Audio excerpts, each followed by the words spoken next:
Welcome all, তোমরা দেখছো তোমাদের প্রিয় চ্যানেল জাস্ট ওয়ান স্টেপ। আজ আলোচনা করব আরআরবি গ্রুপ ডি 2018 সালের যে প্রিভিয়াস ইয়ার কোশ্চেন পেপার ছিল তার কিছু ইম্পর্টেন্ট কোশ্চেন। এটা হচ্ছে 24 নম্বর ক্লাস।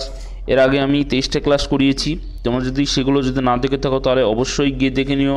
আমি ডেসক্রিপশন বক্সে তার লিঙ্ক দিয়ে রাখবো, এমনকি এই ভিডিও শেষে কিন্তু টোটাল প্লেলিস্টের লিঙ্ক থাকবে। চলো শুরু করি ভিডিওটি। আর অবশ্যই করে আমার চ্যানেলে যদি নতুন এসে থাকো অবশ্যই চ্যানেলটিকে সাবস্ক্রাইব করে রেখে বেল আইকনটি প্রেস করে রাখো। চলো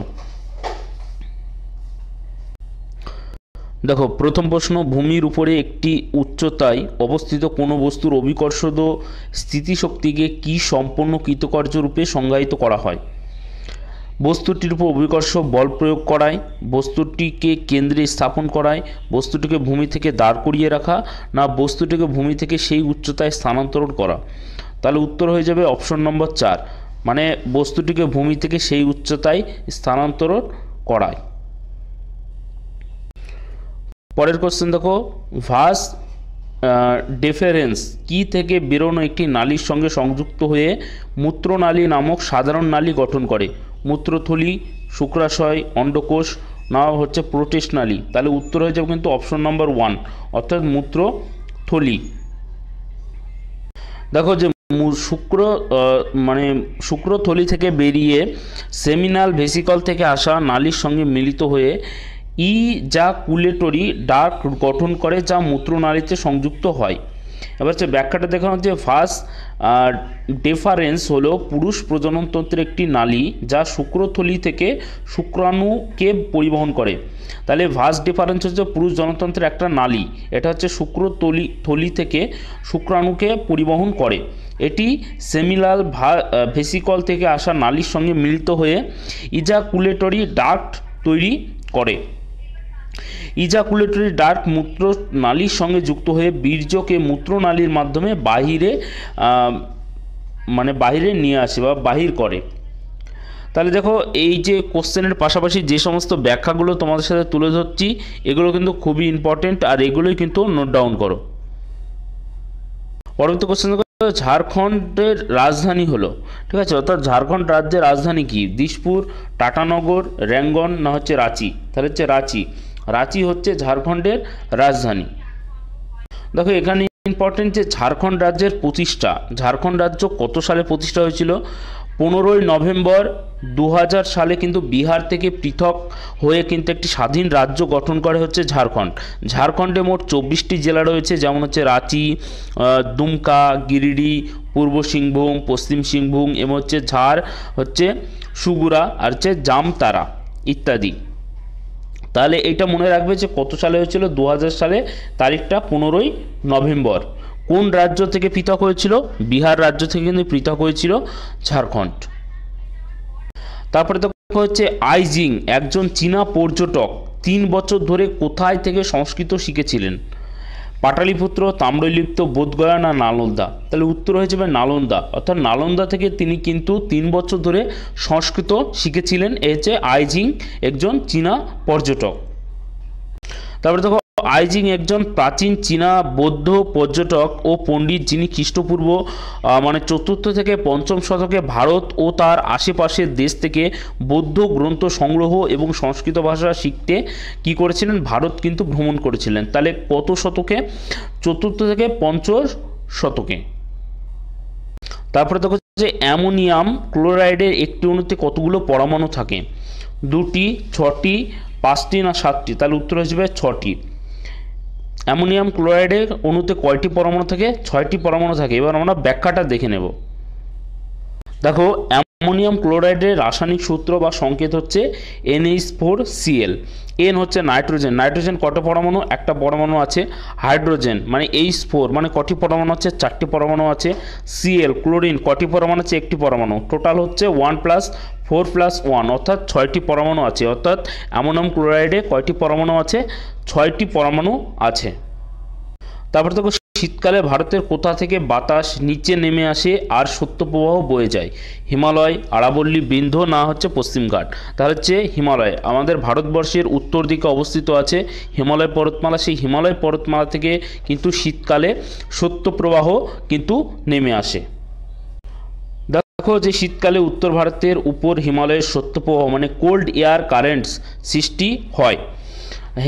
হিমালয় থেকে শীতল ও ভারী বাতাস নিচে নেমে আসে, ভারতের উত্তর ও উত্তর পূর্ব অঞ্চলগুলোতে প্রবাহিত হয়।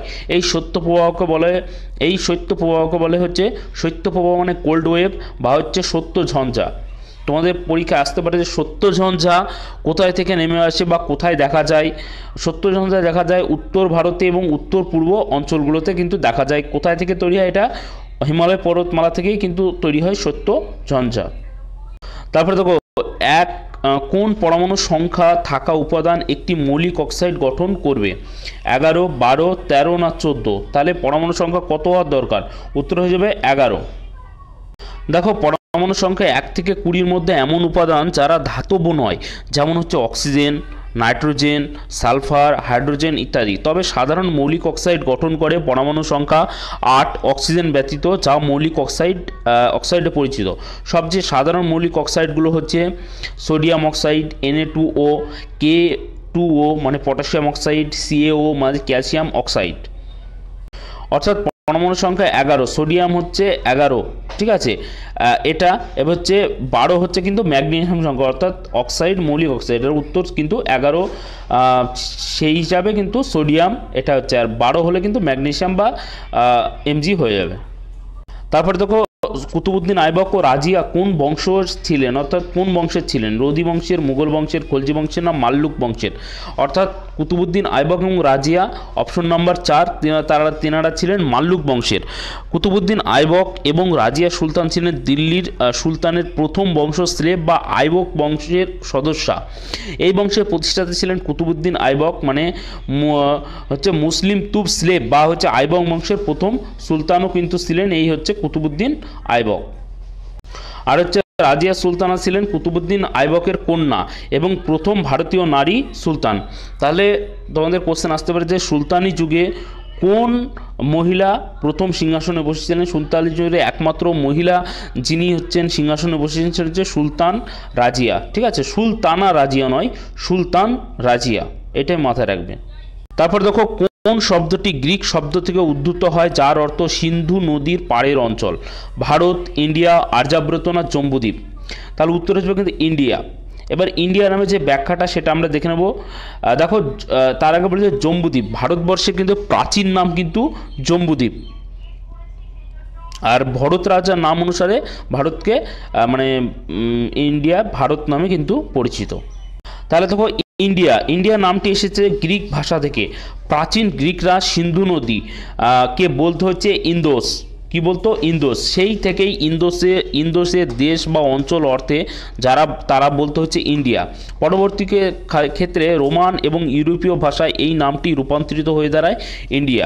অর্থাৎ যে সিন্ধু নদী থেকে কিন্তু আমাদের ভারতবর্ষের নাম এসছে ইংরেজিতে হচ্ছে ইন্ডিয়া, এটাই বোঝানো যাচ্ছে। তারপরে একটি বস্তুর উপর প্রয়োগ করা মহাকর্ষীয় বলকে কি বলে? ভর, টেনশন, ওজন না ঘাত? তাহলে হচ্ছে ওজন সঠিক উত্তর। তারপরে দেখো যখন পৃথিবী কোনো বস্তুকে তার কেন্দ্রের দিকে আকর্ষণ করে সেই বলকে বলা হয় মহাকর্ষীয় বল। এই বলটি কোনো বস্তুর উপর পৃথিবীর মহাকর্ষজ ত্বরণ মানে জি এর কারণে কিন্তু কার্যকর হয়। মহাকর্ষীয় বল বা আকর্ষণের ফলে বস্তুটি যে ওজন ধারণ করে সেটিকেই আমরা বলি ওয়েট, মাস এম ইন্টু জি, গ্র্যাভিটেশন মানে ওয়েট মানে ওজন সমান হচ্ছে ভর ইন্টু মহাকর্ষজ ত্বরণ। এটা কিন্তু তোমরা মাথায় রাখবে। তারপরে তো মোস্ট ইম্পর্টেন্ট কোশ্চেন, ভারতের সংবিধানে কোনটি মৌলিক অধিকার নয়? সম্পত্তির অধিকার, বাক স্বাধীনতার অধিকার, সমানতার অধিকার, গোপনীয়তার অধিকার না তাহলে উত্তর হয়ে যাবে কিন্তু অপশন এ, সম্পত্তির অধিকার। সম্পত্তির অধিকার কিন্তু আগে মৌলিক অধিকার ছিল, এখন মৌলিক অধিকার নয়। তাহলে দেখো ভারতে সংবিধানে মূলত 6টি মৌলিক অধিকার রয়েছে, মানে বর্তমানে কিন্তু 6টি মৌলিক অধিকার রয়েছে। মূলত 7টি ছিল, মানে আগের মানে প্রথম অবস্থায় কিন্তু ভারতের সংবিধানে কয়টি মৌলিক অধিকার ছিল? 7টি মৌলিক অধিকার ছিল, কিন্তু বর্তমানে আছে কটি? 6টি। বর্তমানে মৌলিক অধিকার 6টি হচ্ছে, প্রথম হচ্ছে সমানতার অধিকার, রাইট টু ইকুয়ালিটি, অনুচ্ছেদ নম্বর কত থেকে 14 থেকে 18 নম্বর ধারায় আছে। তারপর হচ্ছে স্বাধীনতার অধিকার, রাইট টু ফ্রিডম, অনুচ্ছেদ হচ্ছে 19 থেকে 22 নম্বর ধারায় আছে। শোষণ বিরোধী অধিকার, রাইট এগেনস্ট টেশন, এটা হচ্ছে অনুচ্ছেদ 23 থেকে 24 আছে। ধর্মীয় স্বাধীনতার অধিকার, right two freedom of region, অনুচ্ছেদ হচ্ছে 25 থেকে 28। তারপর হচ্ছে সংস্কৃতি, তারপরে দেখো সংস্কৃতি ও শিক্ষাগত অধিকার, কালচারাল এডুকেশন রাইটস, অনুচ্ছেদ হচ্ছে 29 থেকে 30। সাংবিধানিক প্রতিবিধানের অধিকার বা প্রতিকার পাওয়ার অধিকার, রাইট টু কনস্টিটিউশনাল রেমিডেস, এটা হচ্ছে অনুচ্ছেদ নম্বর 32 আছে, যেটাকে কিন্তু ডক্টর বি আর আম্বেদকর সংবিধানের উপস্থাপনায় ইনি কিন্তু হৃদয় বা আত্মা বলে কিন্তু অভিহিত করেছিল অনুচ্ছেদ নম্বর 32কে। অনেকবার পরীক্ষা এসেছে, এটা কিন্তু মাথায় রাখবে। কিন্তু সম্পত্তির অধিকার, সম্পত্তির অধিকারটা কত নম্বর ধারায় ছিল? অনুচ্ছেদ নম্বর 31 ছিল সম্পত্তির অধিকার। এটি একটি মৌলিক অধিকার ছিল, মানে প্রথম অবস্থায় কিন্তু এটি মৌলিক অধিকার ছিল, কিন্তু 44তম সংবিধান সংশোধনী 1978 সালে এটি সরিয়ে নেওয়া হয়। এটি বর্তমানে একটি আইনগত অধিকার, এটি কিন্তু এখন মৌলিক অধিকার নয়, কিন্তু আইনগত অধিকার হলেও এটি সংবিধানের কত নম্বর ধারায় আছে? বর্তমানে 300 এ নম্বর ধারায় কিন্তু আছে। এই হচ্ছে এই সম্পত্তির অধিকারটা। এইটা টোটাল যে ডিটেলসটা, 6টা যে সাংবিধানিক অধিকার এবং যে সম্পত্তির অধিকার কত সালে সরানো হয়েছিল, 1978 সালে। কততম সংবিধান সংশোধনীতে? 44তম সংবিধান সংশোধনীতে কিন্তু এটা কিন্তু সরিয়ে নিয়ে একটা আইনগত অধিকার কিন্তু করা হয়েছিল। তারপরে দেখো 3টি সাধারণ স্থায়ী কলা হলো প্যারেনকাইমা, কোলেনকাইমা না স্ক্লেনকাইমা, প্যারেনকাইমা জাইলেম, স্ক্লেনকাইমা না ফ্লোয়েম, কোলেনকাইমা না স্ক্লেনকাইমা না হচ্ছে প্যারেনকাইমা, কোলেনকাইমা ট্র্যাকিড। তাহলে দেখো উত্তর হয়ে যাবে প্রথমটা প্যারেনকাইমা, কোলেনকাইমা এবং ক্যালেনকাইমা, স্ক্লেনকাইমা। এটাই হচ্ছে 3টি স্থায়ী কলা সাধারণ। তারপরে দেখো ব্যাখ্যা, স্থায়ী কলা হলো এমন কোষগুচ্ছ যারা বিভাজনক্ষম নয় এবং বিশেষ কোনো কাজের জন্য সম্পূর্ণরূপে পরিপক্ক এবং অভিযোজিত। তারপরে দেখো প্যারেনকাইমা, প্যারেনকাইমা হচ্ছে কি সবচেয়ে সরল এবং সাধারণ স্থায়ী কলা।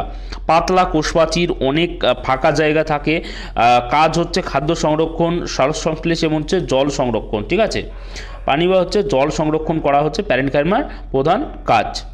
তারপর দেখো কোলেনকাইমা, কোলেনকাইমা হচ্ছে কোষপ্রাচীর কিছুটা পুরু, প্রধানত কোনায় পুরু, নমনীয়তা এবং সহনশীলতা প্রদান করে।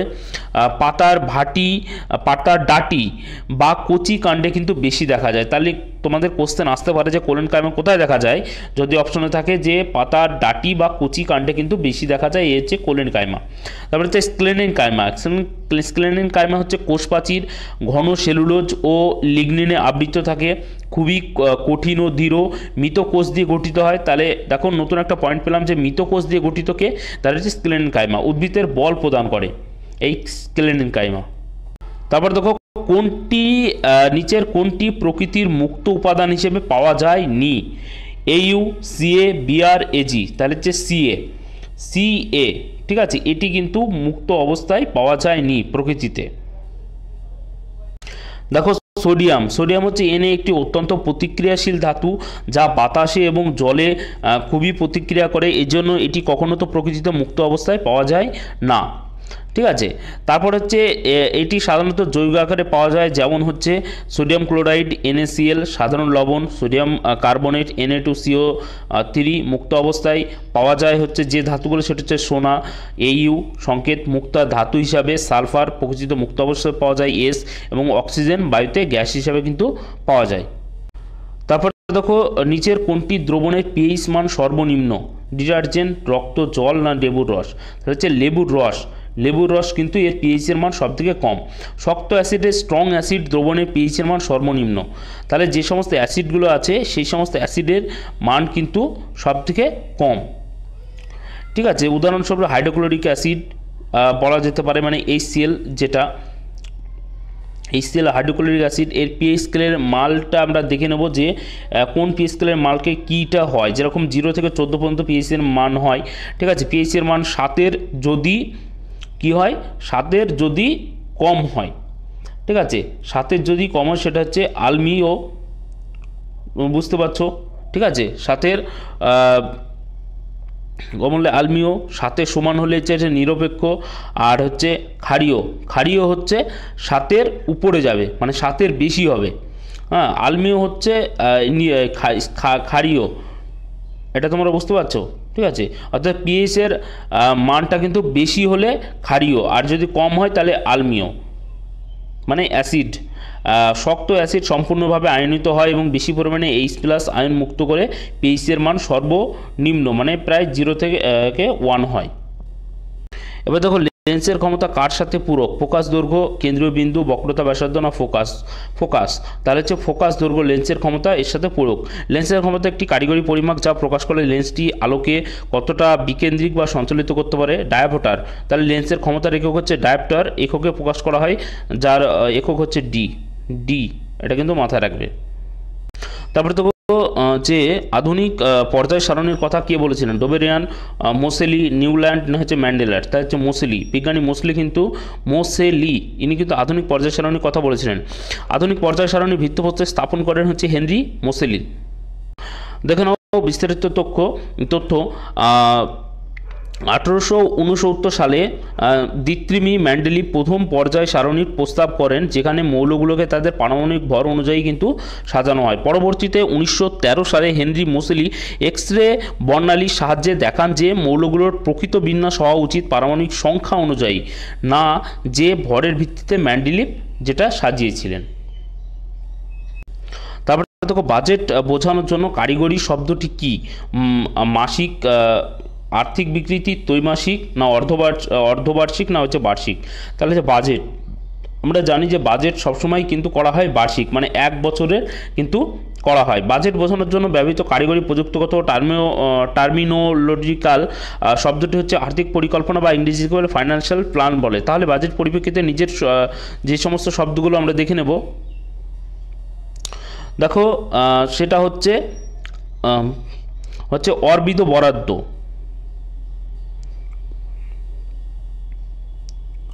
তাহলে হচ্ছে অর্বিত বরাদ্দ, নির্দিষ্ট খাতে অর্থ বরাদ্দ, রাজস্ব, সরকারের প্রতিষ্ঠানের আয় ব্যয়, ঠিক আছে। খরচ, ঘাটতি বাজেট মানে যেখানে ব্যয় আয়ের থেকে বেশি হয়। উদ্বৃত্ত বাজেট, যেখানে আয় ব্যয়ের থেকে বেশি হয়। তাহলে এইগুলো কিন্তু বাজেট সাথে সংযুক্ত। এবার দেখো অ্যাঞ্জিওস্পার্ম উদ্ভিদ যার বীজে 2টি বীজপত্র থাকে তাকে বলা হয় কি? একবীজপত্রী উদ্ভিদ, দ্বিবীজপত্রী উদ্ভিদ, ঘাস, ভুট্টা। তাহলে অ্যাঞ্জিওস্পার্ম উদ্ভিদ যে বীজে 2টি বীজপত্র থাকে কিন্তু দ্বিবীজপত্রী উদ্ভিদই বলে। দেখো অ্যাঞ্জিওস্পার্ম উদ্ভিদের যেসব প্রজাতির বীজে 2টি বীজপত্র থাকে তাদেরকে বলা হয় ডাইকটিলেডন, সংক্ষেপে বলা হয় ডাইকট। ডাইকট উদ্ভিদের বৈশিষ্ট্য দেখো 2টি বীজপত্র থাকে, পত্রশিরা জালিকা থাকে, ট্যাপ রূপ ব্যবস্থা থাকে, ফুলে সাধারণত 4 বা 5 গুণিতকে কিন্তু অঙ্গ থাকে। উদাহরণ হচ্ছে আম, বাদাম, গাঁদা, সরিষা, এগুলো হচ্ছে কিন্তু উদাহরণ। তাহলে আজকের ভিডিওটা কেমন লাগলো তোমাদের অবশ্যই কমেন্ট করে জানাও। দারুণ ইম্পর্টেন্ট কোশ্চেন, অনেক কিছু কোশ্চেন তোমাদের সাথে আলোচনা করলাম।